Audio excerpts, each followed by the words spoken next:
This game was a game that peaked at 80,000 players on release. A game that was supposed to carry us till Rel C's Holy War X and Pocket Anime. The light in the darkness, the spring in a drought. This game was... But Dream Chaser, if they was so good, what happened to it? I'm getting to that part, chill. With that being said, here's, in my opinion, why Devas of Creation failed. Quality of life issues. Devas of Creation had a bunch of quality of life issues that it honestly should have never had. And one of the main ones is paying for pretty much the basic necessities that every game offers you. If you don't know what I'm talking about the map. To put waypoints on the map, it will literally cost you some Robux. And not the smallest amount either, to be honest. It'll cost you a pretty decent amount of Robux. Again, these were just to add waypoints to your maps that should already be there. If you don't buy this product, opening up your map is honestly tragic. It doesn't even function as a real map for it.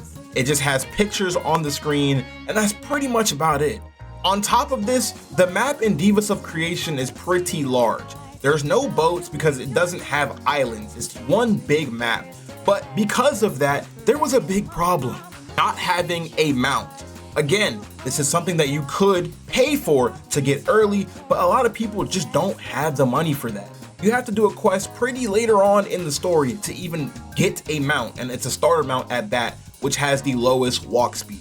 The walk speed in this game in general is very slow, so you could imagine having to go from one quest to the other side of the map for another quest, and not having a mount. On top of that, you don't have your map if you don't buy the waypoints. The last thing for quality of life issues on this list is definitely the AI art. The game has a bunch of AI art in it, and pretty much everywhere you look is AI.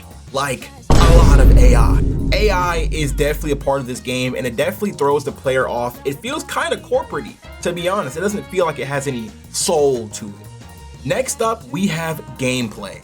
Now, in my opinion, gameplay is by far the worst thing in the entire game. This is the worst problem that they could have possibly had.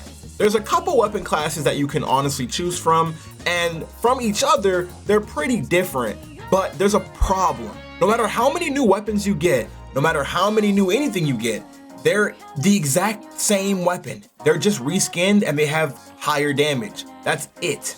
Each weapon class is equipped with 6 moves, and each of those 6 moves have 3 like sub abilities, or really more like buff. And that's it. The entire game is just that.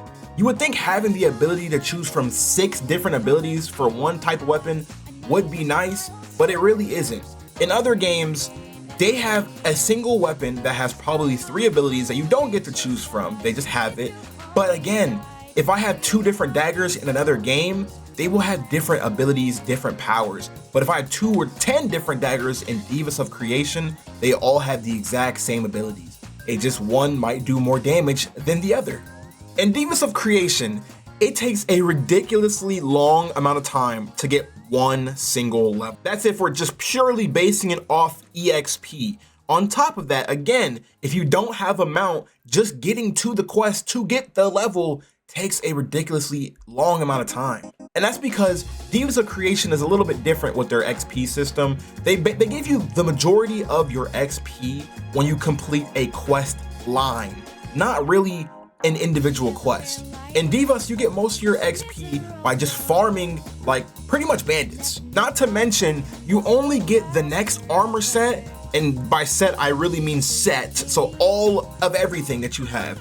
You only get that every 10 levels. So for 10 straight levels, you have the grind of death, no XP, just straight bandit beating for 10 levels, and you don't even get any rewards from it really. Not to mention the item drops are very low. Like I said before, there's not that many weapon options you can do. There's only a couple. And because of that, there's no build variety. Everybody has to go for the exact same armor sets, pretty much. You either have a heavy, medium, or light, but if I'm being honest, there's really not that much of a difference. The last one for gameplay is no replayable content. Every game, especially on release, need some replayable content so the players don't get bored. Now, I'm a Roblox player as well as you, most likely. So that means you will grind the game to the absolute limits and then get off. That's just how it works on Roblox. Like, people don't take their time. So again, you need in-game content, replayable content. Now, I'm not saying Devas of Creation has no replayable content. I'm just saying that the replayable content that it has is just the dungeon mode at level 40. Yes, you have to get to the end of the game to do any type of replayable content. And when you do get there, well, let's just say it's not very fun. Last but not least, we have no updates. Again, like I said before, Roblox players are fiends. We're in a drought right now and we need games to play, and when we find a good one, we want to play it, even when we find a bad one. So with no replayable content and no updates, players just simply got bored. Since there's no real end game, it's kind of just it. Like, after you complete all your quests, that's it. There's no bosses to fight. There's nothing. There's just a dungeon and more dungeon. That's it. Now, just recently, maybe like a week max, I wouldn't even say 2 weeks, they just updated their game and are currently sitting at a couple thousand players, which is why I made this video. If we're heading over to the updates channel before you press play in Devas of Creation, you will see here that the only update news is dungeons. New dungeons are on the way. Test your skills and uncover hidden treasures in these challenging environments. And it says updated. Now, if you do notice, this game doesn't have any weapon variety, right? So the only weapons that we see for an update that we've been seeing are the scythe, the spear, and the axe, where it says right here. And those still say coming soon. So even a month after release, we still haven't gotten one of the only things that would have changed this game around. I don't really know much about the update because I haven't played it, and I'm not planning on playing it, if I'm being honest. Simply because I don't want to grind to level 1 trillion, and that's it. It's just boring and repetitive, and it's just kind of tragic, I won't lie. So with all that being said, I hope that answers your question of why Devas of Creation failed.